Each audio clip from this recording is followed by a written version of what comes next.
What's happening, y'all? Welcome inside the Fantasy Stock Exchange. Danny and Bush coming at you with Dynasty Decisions, episode 63 in 2022 fantasy football right now. We haven't done a Dynasty Decisions in 2 or 3 weeks. We had some questions piling up. Apologies to those of you guys that sent in your questions, mid-August or whatever. This episode will be only patron questions because we had to get to theirs first. So it looks like we're not going to get to all the questions before the season starts. As we record this, the season is starting tomorrow, actually. So apologies for that, but we'll try and get plenty of Dynasty Decisions episodes in during the season to make up for it. So with that being said, Danny, how you doing?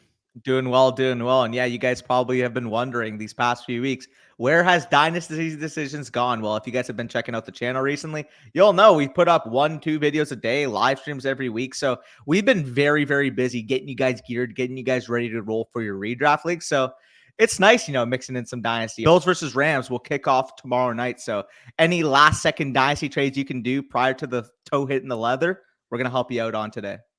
Yeah, exactly. So if you guys enjoy, like, comment, subscribe as usual. Let's hit the intro.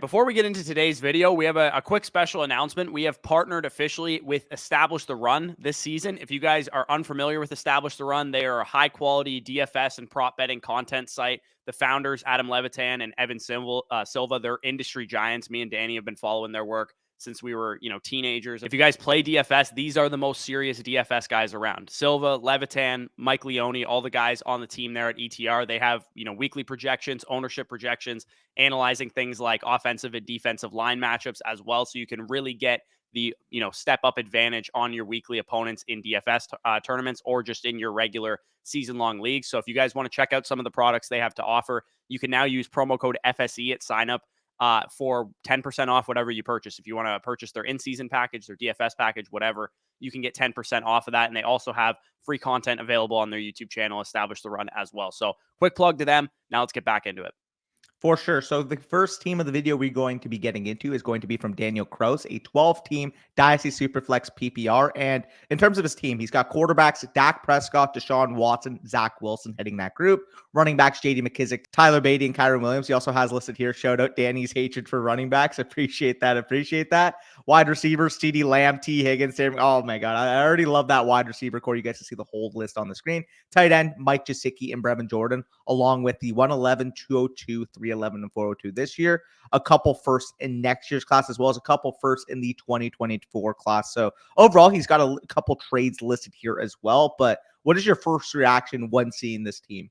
Yeah, it looks like he spent these draft picks for the most part. So we can kind of ignore the 2022 picks, but the 2023s are definitely relevant. And let's get into some of these trades. He has an offer on the table right now to send away his T. Higgins for Devontae Smith in a mid-2023 first. So what are your thoughts on that trade? Do you think the value's there? For me, I think that's probably equivalent value for T. Higgins.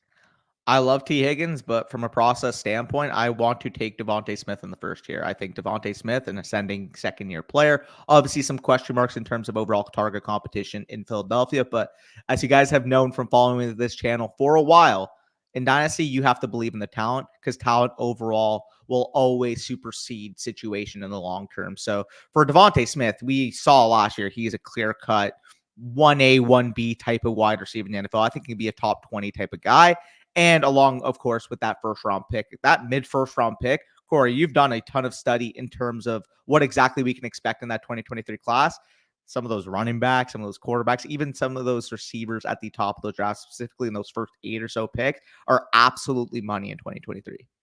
Man, we saw week 1 of college football already. I mean, Bijan looks every bit like the 101. Sean Tucker looked phenomenal in that game that he played. Even Tank Bigsby showing up at the running back position as well. So this class is going to be deep, and knowing that your winning window, because, analyzing your team, you have a 0 RB, but the rest of your roster is pretty well built to compete probably starting in 2023. If you can use the 2023 first that you're going to have to grab a Sean Tucker, a Tank Bigsby, a Zach Evans, whatever running backs end up going in that area of the draft, you can turn this thing into a competitive team come 2023. So I think you'd be in a great spot making this trade and tearing down from T. Higgins to Devontae Smith. I think that is a great move to make. He has a couple questions and thoughts listed here as well. He says this league is a mixed bag of like newbies and sharp players, so there's no monsters quite yet.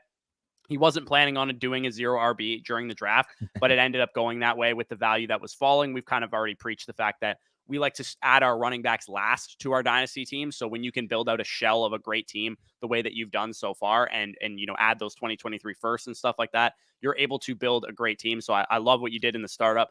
He also said he wants thoughts on the first startup trade specifically. So we'll talk about that one real quick. He sent away his 5'11, which became Jameson Williams, and his own 2023 first in exchange for the 501 and a mid 2024 first. But the 501 was Deshaun Watson in a super flex league. So again, at face value, would I trade, my 2023 first to move up 10 spots in the startup? Not necessarily, probably not. But knowing that Deshaun Watson was on the board, who should have been gone in the mid-second at the latest, I would say was definitely a smart move.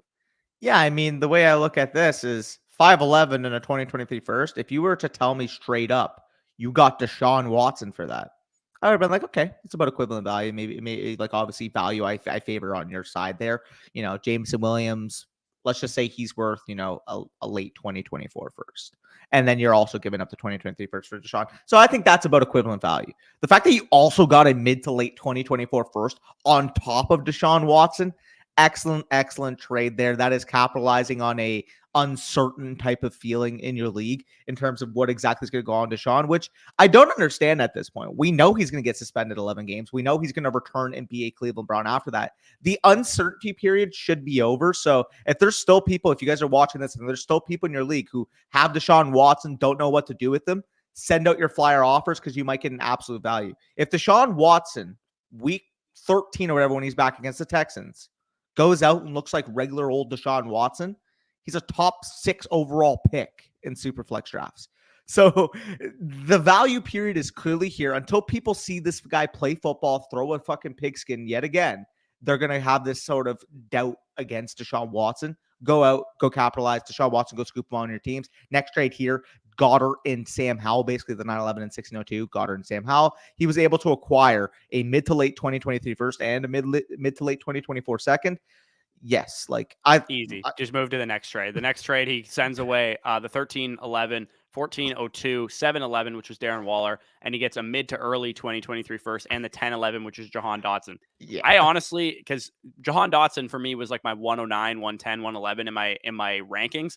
Darren Waller versus the 109, 110, 111 in my rankings, not a huge difference. So it doesn't cancel each other out. I would rather have Darren Waller, but the mid to early 2023 first definitely makes up for that. But overall, I think, like I said, you've built out the shell of a great team. Next year, once you add, let's say, 2 running backs and Michael Mayer to this team, you have a team that can probably house money in 2023, and then 2024, once you add because you have 2 more firsts in that year as well, you can add a couple more running backs. Maybe you get lucky, hit gold, and you get your Travion Henderson or Braylon Allen or something like that, and this team could be a monster by 2024. Yeah, you clearly know what you're doing here. We could just move on to the next team. That deal is phenomenal for you. Next team is going to come from Joey Cheesestix, a 12-team Superflex PPR league. And the team listed Lamar Jackson, Russell Wilson, Jimmy Garoppolo, running backs Elijah Mitchell, Chase Edmonds, Melvin Gordon, Khalil Herbert, and some fodder. Receivers Deontay Johnson, T. Higgins, Treylon Burks, Wan'Dale Robinson, Terrence Marshall. Tight ends with Dawson Knox and Daniel Bellinger, along with 3 2023 firsts, a 2023 second, third, and fourth, as well as all of his future picks. So overall, Corey, what are your thoughts on this team? And then we can get into some of the questions that he does have for it. Yeah, I mean, it's kind of a similar build to the last team. You got the shell of a pretty solid team. You got some young receivers. You got your stud young quarterback in Lamar Jackson, another valuable quarterback with Russell Wilson, and a decent third quarterback with Jimmy Garoppolo.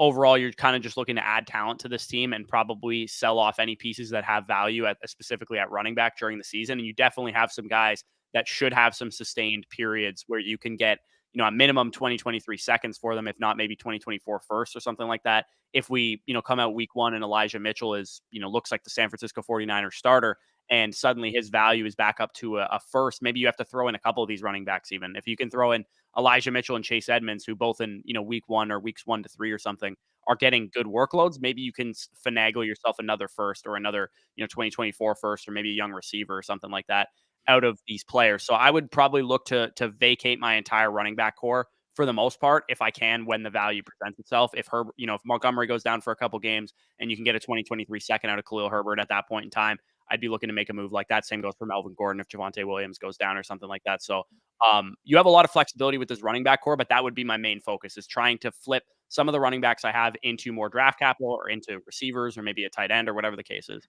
Yeah, for sure. He does have a couple trades listed here where he shipped basically Bateman and London in exchange for Terrence Marshall, Wan'Dale Robinson, and 2023 first. I think you probably could have gotten a little bit more, but I don't hate it, especially if those are mid-projected 2023 first. If they're late, it's kind of tough at that point. But I would probably say out of these last two draft classes, so 2022 and 2023, both Drake London and Bateman should find themselves in that 108, 109 type of area, given the prospects at running back and quarterback next year. So I don't mind the trade, but I do think, especially in a redraft style league, you could have probably gotten, instead of Terrace Marshall, maybe a 2023 second, and maybe instead of Wan'Dale, you could have gotten, a 2 and a 3 or something like that. Yeah. I would have went straight for the draft capital instead of the young receivers on those. But for the most part, I don't think they're terrible trades. Russell Wilson is also a guy I'd be potentially shopping to a contender because he's an older quarterback and should have a ton of value in a super flex league. Maybe somebody's willing to give you a 2023 first and a young wide receiver, or maybe a younger quarterback if they have like a Zach Wilson or somebody that they don't really believe in. You might be able to get younger at that position. But for the most part, just a lot of micro moves with your older quarterbacks, with some of your running backs at tight end and wide receiver. You're probably just going to let most of those guys develop or whatever, unless you get a godfather for Higgins or for Deontay or something like that. But going forward, I'd probably just be looking to make, calculated small moves to be able to transition your running backs into more draft capital and compete probably 2023, 2024 and beyond. Yep. No, I would agree with that. Overall, good team there. We can move on to the next team, and that's going to be from Bryan Harris, a 12-team Superflex half PPR league. You guys can see quarterback Kyler Murray, Deshaun Watson, Davis Mills, Mitch Trubisky in particular. Running backs J.K. Dobbins, Kareem Hunt, Tyler Algier, Kenyon Drake, Ronald Jones. Wide receiver Deontay Johnson, Elijah Moore, Rashad Bateman, Brandon Ayuk, Michael Gallup, David Bell, Tyler Lockett. At tight end, you do have TJ Hawkinson, along with 2 picks in the first round for 2023, 2 seconds and 2 thirds in 2023, as well as 2 firsts in 2024, 2 seconds in 2024, and a 2024 third. So overall, what are your main thoughts here? He says, Danny Ladd, I got a DD for y'all with a pretty simple question. What's my best course of action for this year? Yeah, I mean, he kind of makes the assessment that his team is probably like a house money year. He wants to keep trading for youth and for picks, swing a deal, or should he swing a deal to get another playmaker to make this a contender? Thanks. So the one thing I will say is that you're probably like a James Conner or Leonard Fournette away from competing if you wanted to turn this into a contender. And somebody who maybe in no man's land and is making the assessment that they can't compete, or maybe by like week 4, week 5. They're not competing. Maybe you can flip a 2023 second and a 2023 third for James Conner or for Leonard Fournette, an older running back that can give you, RB1 or borderline RB1 production for the season. And I mean, I think this team's probably good enough to compete if that's the case. It's going to be tough with Davis Mills treading water until Deshaun Watson. So I probably wouldn't take that course of action, because unless I'm, 4-1 or 5-0 or something by the first 5 weeks of the season, I would probably just stay the course with this team. Let your youth start to develop, let your, picks be spent in 2023 and all that kind of stuff, and make transitions where need be. So I would probably reassess this thing in a couple weeks, see how your team has started off. If Nick Chubb went down or something and you can get a first for Kareem Hunt, I'd flip him at that point. Or maybe if your team is doing really well, you want to explore an option to maybe go after a running back, or maybe, some of the guys that you have are just hitting, right? J.K. Dobbins could be back to full strength, being RB1. Kareem Hunt could be, mid RB2, and the rest of your team is strong enough to probably carry it around them. So this is, a good situation to be in, right? You don't really have anything that you need to do. You're kind of just reassessing as things happen. I would also, if you notice, first few weeks, your team's winning games, you're competing, you think maybe you can contend for a title. The move that I would look to make potentially is I would see the value difference between TJ Hawkinson and Darren Waller in your league, or TJ Hawkinson and George Kittle. Because if you notice your team's competitive, you notice, you're putting up points and you have a good record to start the year, I wouldn't mind going after that elite upgrade at the tight end. Because for the most part, I mean, your team across the board should be relatively competitive. Not to mention you still have that stable of picks to support if you want to buy some, as Corey said, part-time production specifically at the running back position. If this year's James Conn or this year's Leonard Fournette, like he said. So overall, yeah, house money, see where you're at, reevaluate. Early portion of the season, 4 or 5 weeks in. If you notice you're winning games, let's just say Davis Mills and Mitch Trubisky are getting it done as your quarterback 2 and 3, while Deshaun Watson is on the mend. Yeah, I don't mind trying to see where you're at relative to your league. Yeah. This is, like we said, kind of a good position to be in because you have the ability to make micro moves to make yourself competitive, or just ride this thing out and recoup with picks. Because once you get those 2023 and 2024 rookies on this team should be very, very good at that point in time. So just reassess midseason. If J.K. Dobbins is going off and you want to flip him into a Godfather offer or something like that, by all means, make a move like that. If you want to make a move yourself, you can do that as well. But let's move on to the next team, which is from Dane, 10-team PPR Superflex League.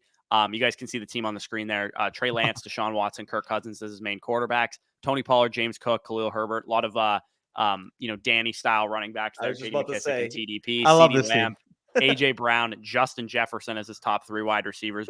All 3 of which are in my top 4 overall at wide receiver. We have Brandon Ayuk, Elijah Moore, Devontae Smith, Treylon Burks, Chris Olave, Calvin Ridley, David Bell as depth at that position as well. Not a whole lot going on at tight end, but you do have a young guy in Trey McBride that could turn into something. 2 2023 first as well, 2 2024 first, and then looks like all of his other picks except for his 2024 second. So he made some trades to get to this position with his team because, again, a very similar. If you guys have made it to this point in the video, comment down below, 1 to 2 year shells, because everybody seems to have the same kind of archetype of team so far.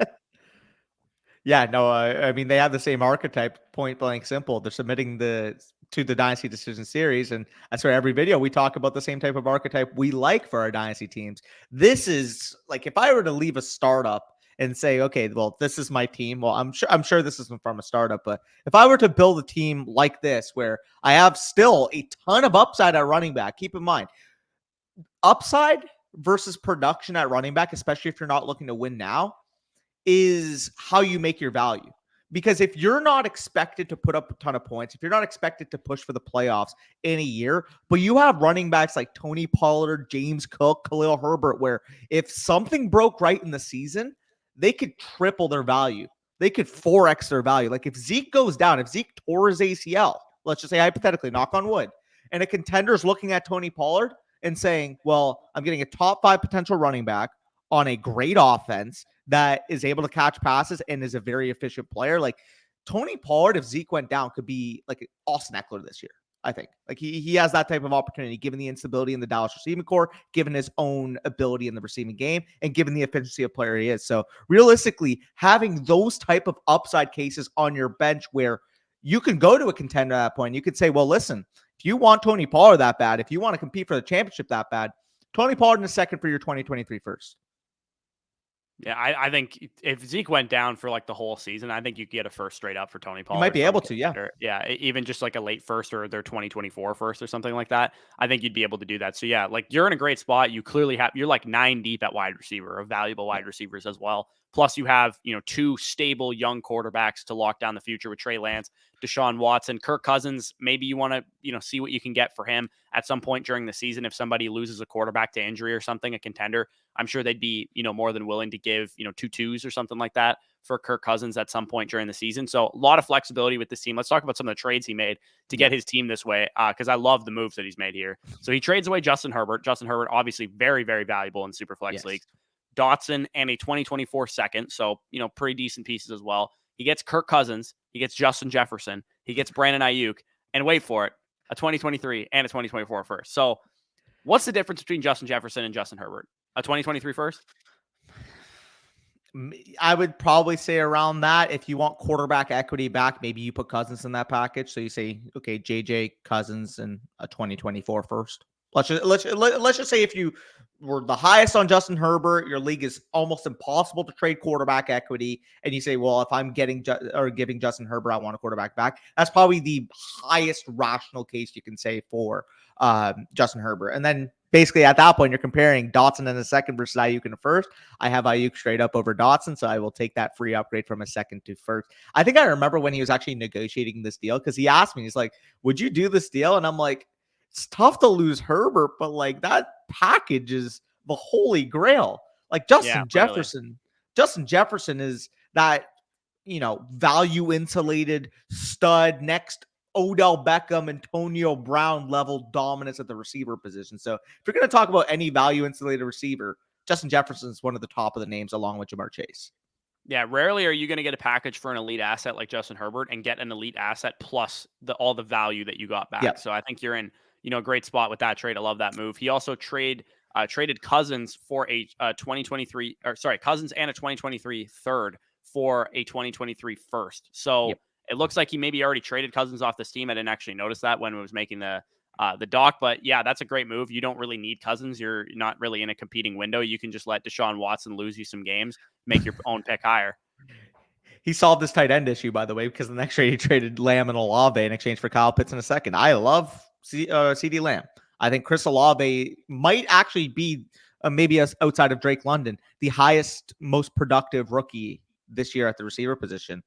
But Kyle Pitts is Kyle Pitts. And Kyle Pitts, you're also attaching a 2023 second to. Like, give me Kyle Pitts all day, every day. You mentioned you needed the tight end. You figured out the tight end. You still have ample depth at the receiver position. Despite losing Justin Herbert and Kirk Cousins, you still have Trey Lance and Deshaun Watson, along with that plethora of picks that you've built up for yourself. So overall, I mean, this team, good luck to your league mates in a couple years. That's all I'm going to say. Yeah. When you have a rebuilding team with, stables like, Kyle Pitts, Trey Lance, Deshaun Watson, Justin Jefferson, AJ Brown, like to build around, it's just, it's curtains for your league mates. You're going to be a dominant team for a while. Once you add those, running backs or whatever in the 2023 and 2024 classes, you're going to be taking over this league big time. So definitely did a great job there. Before we get into the next team, as always, got to pay some bills around here. Hear from our sponsors over at Manscaped. Football is back, baby. We're back to seeing Patrick Mahomes throw beautiful footballs all over the field, and your friends at Manscaped are here to help you sling your footballs all over the field all season long. With Manscaped's state-of-the-art technology, we'll have your weapon looking more loaded than the AFC West. Football may be rough, but your manscaping care does not have to be. Join the 6 million men worldwide who trust Manscaped by going to manscaped.com for 20% off plus free shipping using the promo code BUSH. Meet the best value bundle yet for the Manscaped Pocket Rockets. This is the Platinum Package, and at quarterback, we have the Lawnmower 4.0 trimmer. You guys know it. It's a wily vet who makes sure that the unit is running smooth and scoring nonstop. With proprietary skin-safe technology, the lawnmower limits mistakes and protects the balls, plus it's waterproof, so you can use it in the shower as well. At running back, we have the Weed Whacker, and this one will break through and bust through all the holes that you need it to. On the offensive line, we have the unsung heroes, the Crop Preserver Ball Deodorant and Crop Reviver Ball Toner, the Trent Williams and Corey Lindsley of Sack Protection, standing strong to keep your boys fresh and clean throughout all four quarters. And then at wideout, we have the cleanest duo in the league. We have the Manscaped Body Wash. We have the Manscaped 2-in-1 Premium Conditioner and Shampoo. They attract both the ball and all the ladies to the crowd. Plus, these two leave your skin and your scalp feeling hydrated. That means more play on the field and less water break. And then at tight end, we have the Manscaped Anti-Chafing Boxer Briefs with the signature jewel pouch to make sure your boys are dry and cool. On defense, we have the only thing that you need, which is the Manscaped deodorant, aluminum-free, ultra-premium deodorant with refined cologne-quality fragrance. It keeps sweat and locker room scents from making any ground, plus it dries clear so the opponent won't even know what hit him. To top it all off, we have the best coach in the league, which is the Shed Travel Bag, as a free bonus, which will keep everything in place for you. So this has got to be a Super Bowl winning roster. Don't take my word for it. Go to manscaped.com. Get 20% off plus free shipping using the promo code BUSH. That's 20% off plus free shipping when you use promo code BUSH. Manscaped, turning your players into the MVP. All right, big thanks to Manscaped. Let's move on to the next team, which is from Bailey K here. 12-team Superflex PPR with a 1.5 tight end premium. The quarterbacks there, Kyler Murray, Trevor Lawrence, and Zach Wilson. DeAndre Swift, Javonte Williams as the top two running backs with some decent Brian Robinson, Melvin Gordon type of depth. Jamar Chase, Stephon Diggs, Michael Thomas, Elijah Moore, Rashad Bateman, etc. at wide receiver there. And then also has Pat Freiermuth as his main tight end with Hurst and Hooper and Ingram as depth. He also has his own 2023 first, 2 seconds, 3 2023 thirds, and a fourth as well. He has a current offer on the table. He's got a pretty simple question. He's like, I know I'm competing. I can win the championship this year with this team. Would you make this trade? He has a current offer on the deal where he would be receiving Joe Mixon in a 2023 third, in exchange for his 2023 first and 2023 second? Honestly, you could win the championship. Obviously, you're definitely in a very, very good spot to do so, given your overall team. I just wouldn't want to pay up for Joe Mixon. You have Swift, you have Javonte. I think, Melvin Gordon is also a fine third back to have. I would more so look for the bang for your buck type of guys where, for example, let's say, who do you, like, who's even a name that we could even think of in that Well, range? I mean, the Connor and Fournette have been our go-tos this entire Yes, offseason. but So like I'm trying to profile an archetype for this year. I mean, like it's Connor and Fournette from last year, but if guys like that, veterans like that start to emerge, are able to be had for your second. I mean, you have 2 seconds, you have 2/3. If you can get two of those moves and acquire some depth that way, I'd much prefer to do that because I do think when Swift and Javonte are on the field, they should be locked and loaded top 12 overall running backs for you to begin with. I also don't think you are in any rush to make a move like this. You No. can wait until Swift goes down or Javonte goes down, and then you actually need somebody at that point in time. Maybe you got to pay 110% instead of 100% of the value that you're going after, but you can win without doing anything, right? Because Swift and Javonte are going to be your starters. Joe Mixon gets into your lineup. I have both of those guys rated in redraft over Joe Mixon. So I think Yep. they're going to be comparable, if not better, than Joe Mixon this year. So Joe Mixon, what's the difference between Joe Mixon and your first flex, which is Elijah Moore, right? Like there's Not not a much. huge difference, or Michael Thomas, whatever one you want to put in that area. There's not a huge difference in a full PPR format between Joe Mixon and those guys because Joe Mixon isn't a huge pass catching running back. So I would rather go after a guy that's a little less expensive when the time comes. Another move that I'd be looking to do with this team is because I mean you're clearly looking to win the championship. Is maybe see as much as Bush likes Pat Fryermuth, as much as I like Pat Fryermuth, maybe the person who has Darren Waller or George Kittle isn't at the top end of their competing window, and maybe you can swing a move. Probably not obviously straight up, but if you can attach Fryermuth and a piece to get up to a Darren Waller type, maybe it cost Brian Robinson a third on top of it. I don't know what exactly your league market is set up, but if you can make a move for elite tight end production, specifically in a tight end premium, like this team has a really good shot at winning the championship. Yeah, I'd be willing to give Pat Fryermuth a 2 and a And a 3 two. for Yeah, Darren agreed. Waller or George Kittle. Given the structure of your team that you could win this year, I love Yeah, Fryermuth in Dynasty, but that I'm willing to do that to ensure myself a high chance of winning the championship. And one of those elite tight ends would go a long way in a tight end premium. So, yeah, I think you're in a great spot. You can probably do nothing with this team and still be fine, but I would keep an eye on the market of replacement level RB2 or low end RB1 kind of guys like James Conner, Leonard Fournette, maybe even like a Cordero Patterson if you wanted to go after somebody like that. Wouldn't be a terrible investment if you're just looking for cheap production. But for the most part, you're in a great spot to win this thing. agreed. Let's move on to the next team. That's going to be from Frank Miller, a 10-team full PPR league. On screen, you guys can see his team. Quarterbacks, Dak Prescott, Deshaun Watson. Running backs, Breece Hall, Tony Pollard, Darrell Henderson in particular. Wide receiver, T. Higgins, DJ Moore, Terry McLaurin in particular. And then at tight end, you do have Dawson Knox, along with 3 2023 first-round picks, 2 2023 seconds, and a 2023 third, along with multiple picks in the 2024 class and all of his 2025 picks. So he also has some trades here that he wants us to go through. But looking at this team, what are your main thoughts? I mean, again, this is another like shell of a future elite team. Like you got 2 elite quarterbacks. Deshaun's not going to help you this year. You probably can't compete this year because he didn't list who his other quarterbacks are. If he even has like a third quarterback that's relevant, but for the most part, I probably wouldn't be able to compete with this team anyway, unless things really broke right. This year's house money, man. Like you got Yeah. Breece Hall's a 22-year-old running back or 21-and-a-half-year-old running back. You're not going to have to worry about him falling off a cliff anytime soon. Pollard, Henderson, Jeff Wilson, Rashad White, Chuba Hubbard. These guys are high leverage type of backups that could, like Danny said, 3x their upside and 3x their value during the season at some point if anything happens to the starters in front of them. You can move those guys for more draft picks or just hold on to them if you want to. And then your wide receiver core's got some pieces as well. Higgins, Moore, McLaurin, Sutton, Kadarius Toney. I'm sure Danny's going to talk about McLaurin and Sutton as guys that you want to maybe get younger off of if you can transition them straight up into maybe Elijah Moore types or, Devontae Smith types or anybody a little bit younger. That would make some sense there as well. But you have 3 ones, you have two ones in 2024 as well, and a couple seconds. So let's break down some of the trades that he made here. He sent away Nyheim Hines and he received a 2023 second and a 2024 third. Yes. I would have done that probably for the 2024 third, to be honest. Yeah, I love this deal.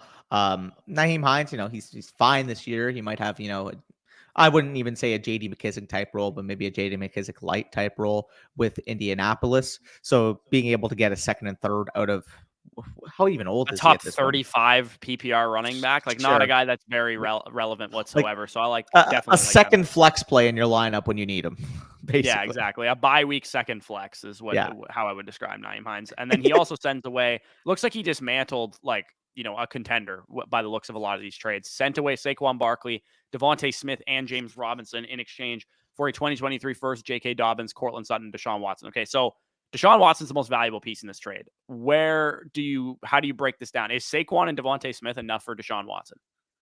Probably, I right? would I want think that's Watson. probably about fair. I would want Watson. I would want Watson, but it's probably about fair. So then you get a 2023 first, J.K. Dobbins and Cortland Sutton for James Robinson, a torn Achilles running back. So either way, you break this thing down, you definitely won this trade. That was a great move. And then the next trade he got here, he sent away CeeDee Lamb and Rondale Moore in exchange for T. Higgins and Terry McLaurin. Again, I don't think there's a huge difference between T. Higgins and CeeDee Lamb. So Agreed. you sent away a face planner on top of CeeDee Lamb for a guy that should have legitimate value, especially if you can move him at some point during the season. He's still, he's a 27-year-old wide receiver. He might be still very relevant by the time you're ready to compete as well. So I really like that move also. Yeah, and who knows? You kind of mentioned a name, but Terry McLaurin, Cortland Sutton, if you can flip one of them to the Elijah Moore type. You mentioned Devontae Smith, but he just shipped off Devontae Smith. Maybe one of the rookies that were highly, Yeah, Garrett Wilson, Traylon Burks, somebody Drake like that. London, yeah. Yeah. Something like that. Yep. Yeah, you're in a good spot. Final deal, Zach Ertz in exchange for 2023 second. Yeah, anytime I can get a 2023 second for a 30-plus-year-old tight end, then sign me up. Yeah, that's an easy move to make as well. So yeah, you've clearly done a great job of dismantling this thing, building it from maybe a shaky contender where it was at one point in time to a team that is not going to win this year, but is going to be probably dominant 2023 and beyond. Like not only can you compete in 2023 once you add, let's say, a running back or two, maybe a tight end, maybe a wide receiver to this team, you can probably compete next year, let alone once all the players on your team are in their primes, which is going to be aligned based on the way that you've built this team in 2024. That 2024 season, your league mates are going to be scared shitless. Yep. No, exactly. I fully agree. This team is on the road to building not only a contender, but a dominant face in your league. Let's go on to the next team, though, and that's going to be from Trent, 12-team Superflex PPR League. Quarterbacks, Lamar Jackson, Jalen Hurts, and Drew Lock. Running backs, Ramondre Stevenson, Kareem Hunt in particular there. Wide receivers, Jalen Waddle, Drake London, Elijah Moore, Jameson Williams, Devontae Smith.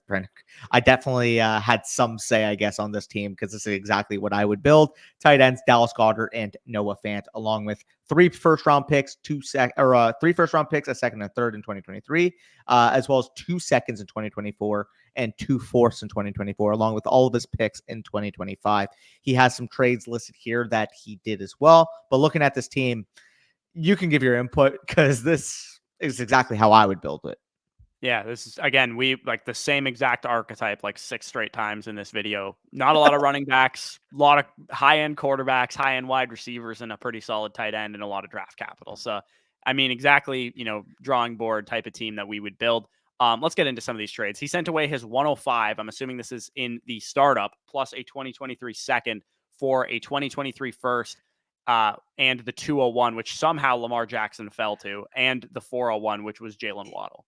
If this is okay, I think this is the team that I did a consultation with him for. He said he had a startup, and he basically said some guys in this league are new to Superflex, and I'm not sure if they actually know the relative value of the position. So I'm assuming that first round might have been filled with running backs and receivers and shit like that, and Lamar Jackson falling to the 201 any draft, period.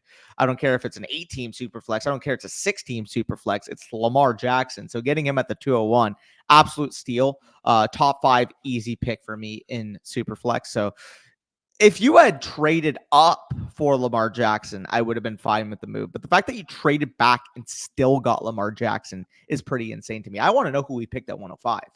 Yeah, the funny thing to me is that, like, if I was in this position, I might not have even been proactive enough to make this trade. I might have just picked Lamar Jackson with the 105, like, because he's my 104, right? Like, so I Yeah. might have just picked him there and been like, but good for you for shopping that pick and seeing what you could get for him. You still got the guy that I would have told you to pick at 105 with an additional Jalen Waddle and a 2023 first on top of it.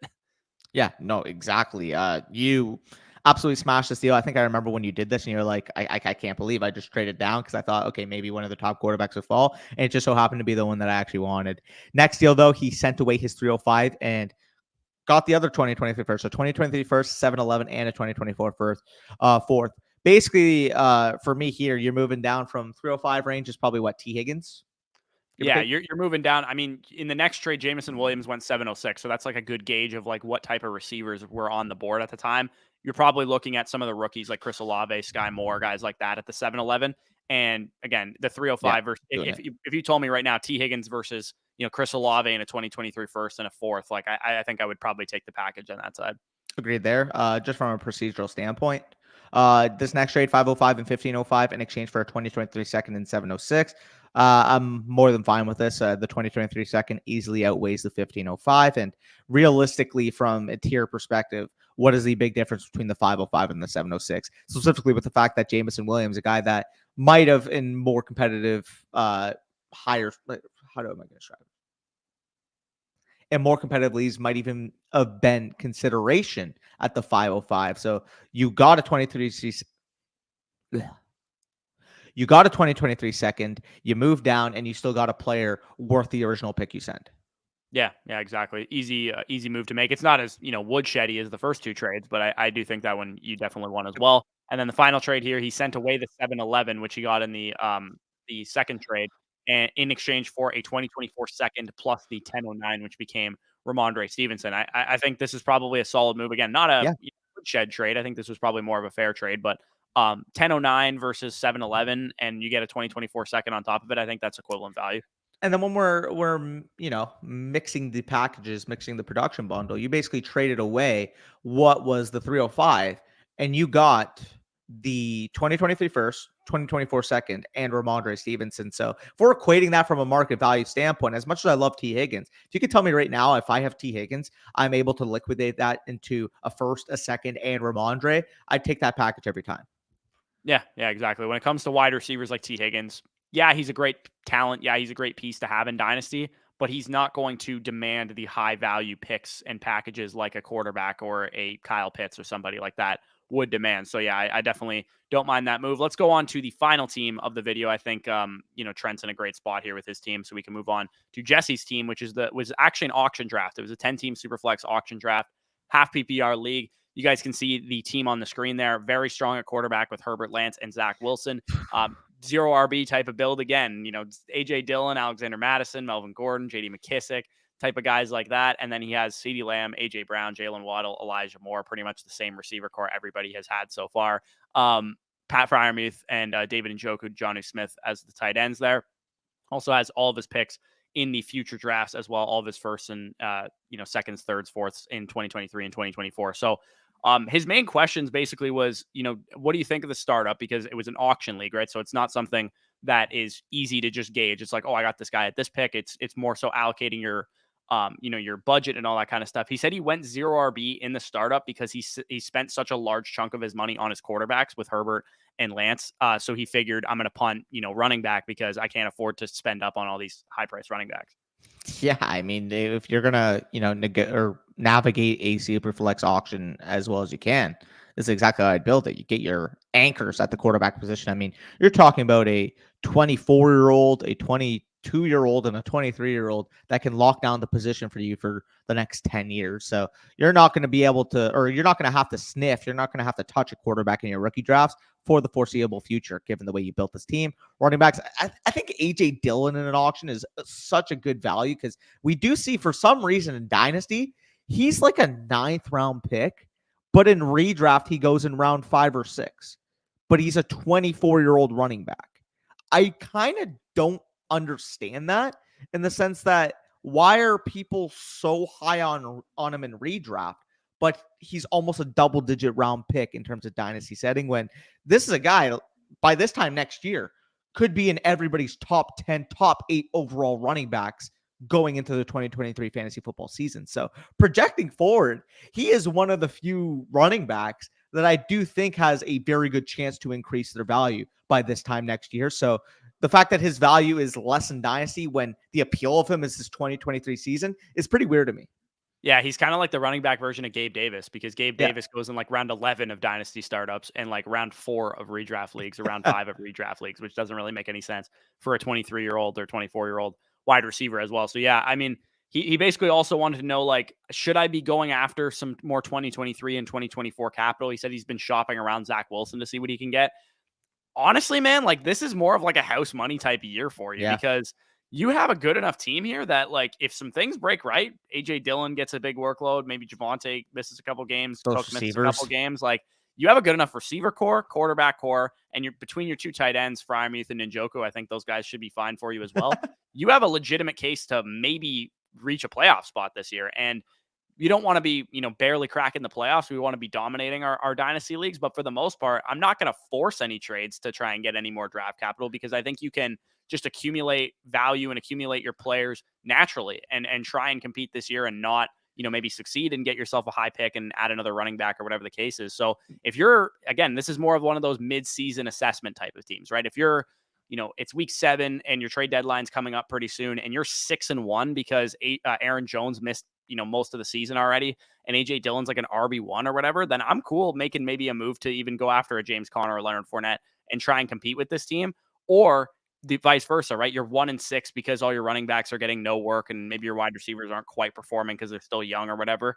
And you're ready to just compete 2023, 2024. At that point, maybe you start selling off, your Alexander Madisons, your AJ Dillons, your Melvin Gordons, maybe Zach Wilson, maybe some of the older, pieces that you have in your wide receiver core or whatever. So for the most part, I think this is just kind of a wait and see approach. You're in a good spot where you don't have to do anything specific right now. Yeah, no, I fully agree.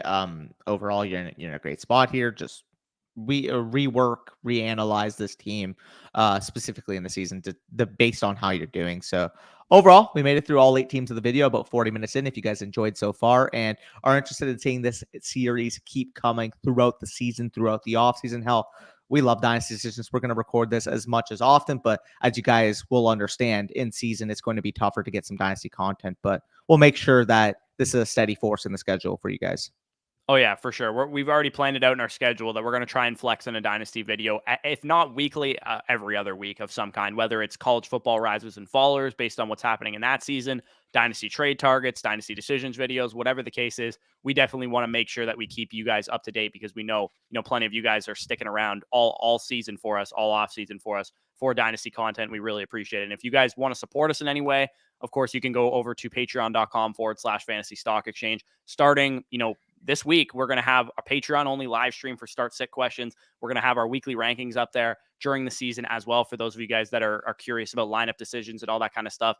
And like we said during the beginning of the video, check out promo code FSE over at establishthерun.com for 10% off whatever you buy there. Promo code FSE, 100% match back on whatever you deposit on Underdog Fantasy. They're going to have pick'ems going and battle royales and all that kind of stuff during the season. And as we mentioned too, promo code BUSH, 20% off plus free shipping over at Manscaped. All those offers linked down below in the description if you guys are interested in any of those. But with that being said, peace out. We'll talk to you soon.